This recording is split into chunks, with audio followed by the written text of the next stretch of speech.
સુરતમાં અસામાજિક તત્વો દ્વારા આતંક મચાવી રહ્યા છે ત્યારે ડિંડોલી વિસ્તારમાં માથાભારે ઇસમો દ્વારા એક યુવાન પર તીક્ષ્ણ હથિયાર વડે હુમલો કરાતા ગંભીર હાલતમાં યુવાનને સારવાર માટે હોસ્પિટલે ખસેડાયો હતો।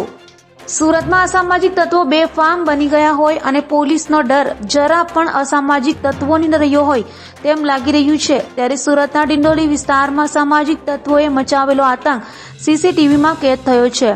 ડિંડોલી વિસ્તારમાં કિશન નામના ઇસમ પર અસામાજિક તત્વો દ્વારા જીવલેણ હુમલો કરાયો હતો।